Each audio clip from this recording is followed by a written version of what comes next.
নমস্কার বন্ধুরা, শুরু করছি মেষ রাশির জাতক বা জাতিকাদের 2026-এর জানুয়ারি মাসটি কেমন যাবে। মেষ রাশির জাতক এবং জাতিকারা সাড়ে সাতির প্রথম ফেজের মধ্যে দিয়ে চলেছেন। এই সময় আপনারা নিজেদের অত্যন্ত সৎ পথে চালনা করবেন। সব সময় আপনারা আপনাদের ইষ্টদেবকে স্মরণ করবেন এবং সৎ কর্মের মধ্যে নিজেকে রাখার চেষ্টা করবেন। মাসের 15 তারিখ পর্যন্ত মেষ রাশির অধিপতি মঙ্গল নবমে শুক্রের নক্ষত্রে অবস্থান করায় তারা কিছুটা ভালো ফল অবশ্যই পাবেন। ভাগ্য তাদের সাথও দেবে। এই সময় আপনাদের বাড়িতে কোনো শুভ অনুষ্ঠান হতে পারে। এই সময় আপনাদের আধ্যাত্মিক চেতনার উন্মেষ ঘটতে পারে। যদিও নবমভাবে বুধ, মঙ্গল, রবি, শুক্র একসাথে অবস্থান করছে, এখানে রবি শুক্র যোগ কিছুটা খারাপ ফল দিতে পারে। তবে রবি বুধ এবং রবি মঙ্গলের যোগ এবং সর্বোপরি নবমপতি বৃহস্পতির তৃতীয় ঘরে অবস্থান করে সরাসরি নবমকে দৃষ্টি দেওয়ায় ভাগ্যস্থান কিন্তু অনেকটাই উন্নত হবে এবং আপনারা অবশ্যই সেখান থেকে অনেকটা সাহায্য পাবেন।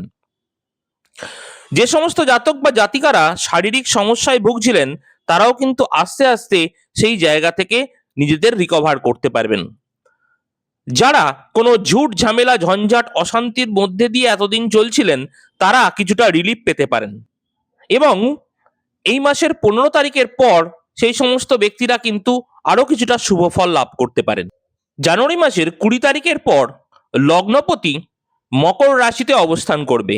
এর ফলে শারীরিক দিকে কিছুটা সমস্যা হলেও কর্মের দিকটা অনেকটা ভালো হতে পারে।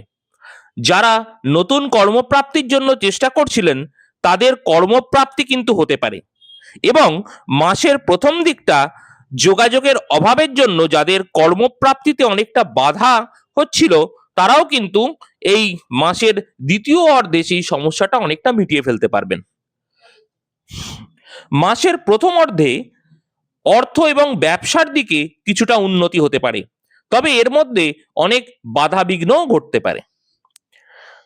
আপনার রাশির পঞ্চম স্থানে এখন কেতু বসে আছে, তাই আপনাদের সন্তান সংক্রান্ত এবং প্রেম সংক্রান্ত বিভিন্ন রকমের সমস্যা কিন্তু হতে পারে। যে সমস্ত জাতক বা জাতিকারা মেষ রাশির বিভিন্ন সমস্যায় ভুগছেন তারা অবশ্যই হনুমান চাল্লিশা পাঠ করুন।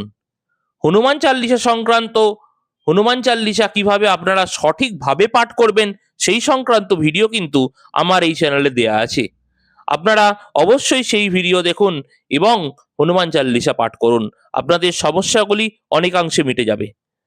ধন্যবাদ।